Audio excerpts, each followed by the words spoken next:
Which brings me to Chapter 3, Serpico. If they would take all that energy, see, put it into straight police work, we'd have the city cleaned up in a week. If they clean up, there'd be no crime.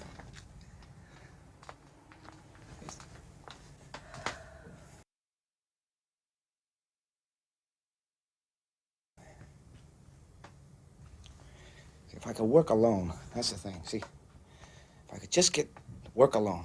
But they don't like that, see? They don't want that. They want to suck you in. You go over the same thing, Paco. So corrupt, everybody, everyone, nobody giving a shit. There's got to be a way to wipe it out. So that's 1973. If you've never seen Serpico, by the way, people don't watch it anymore. It's a terrific movie. It's Al Pacino's, one of Al Pacino's greatest parts. Sidney Lumet, a forgotten but terrific director. And it's based on a true story. It happened in the 70s about an honest undercover cop in an NYPD that had just gone bad. It was just like filled with people taking money, with cops, systemically, department-wide, the cops were taking money from criminals to do what the criminals want and let certain people go. The corruption was very deep. And Serpico is a flawed character. He's a character, you can see him, his girlfriend is just fed up with him. She's a beautiful, loving girl, and she just can't stand it anymore because the pressure is killing him.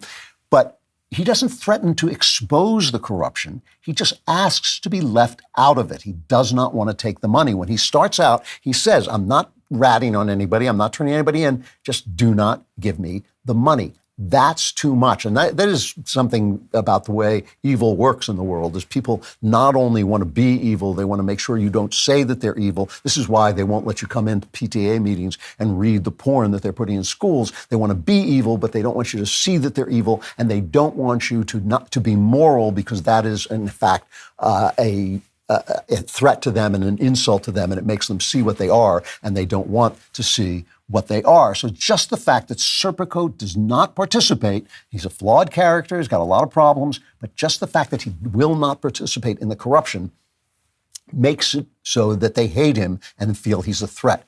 But here's the thing. They don't kill him.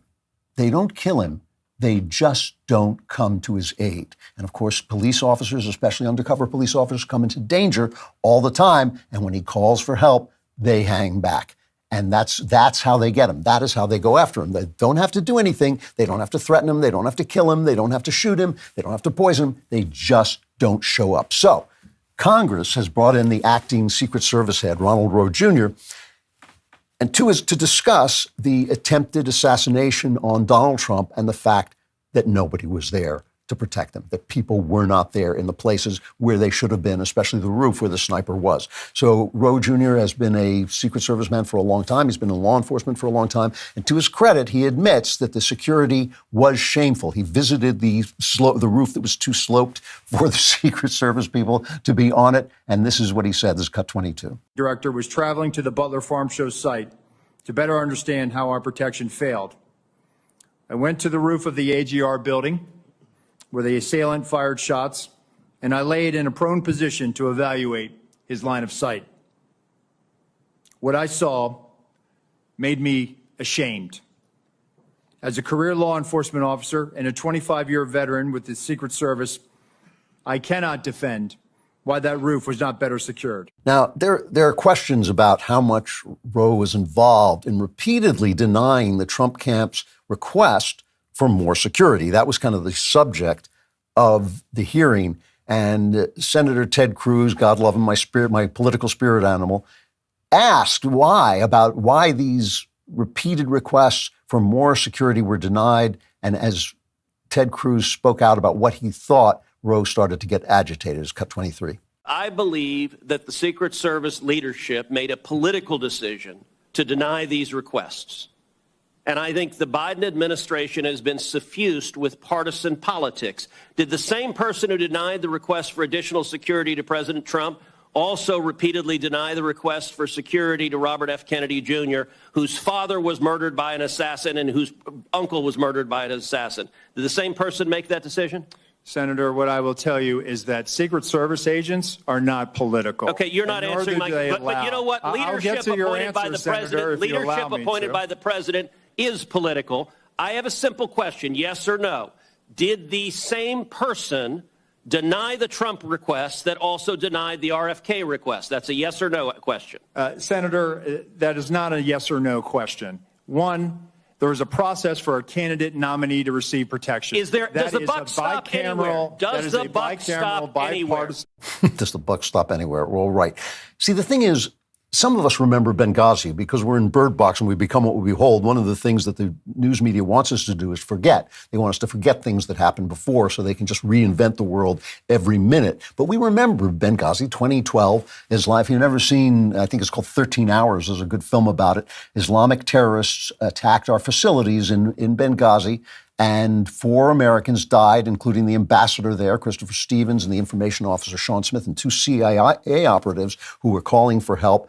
They were both former Navy SEALs, and they were both desperate to bring in help, and the help never came. And that's where Hillary Clinton stood in front of their coffins and lied about the cause of the attack, which was Islamist terrorism, was the cause of the attack. And they blamed it on some small filmmaker who had made some insulting anti-Islamic video. And he was hauled out of his rooms in the middle of the night with a mask over him. He was arrested.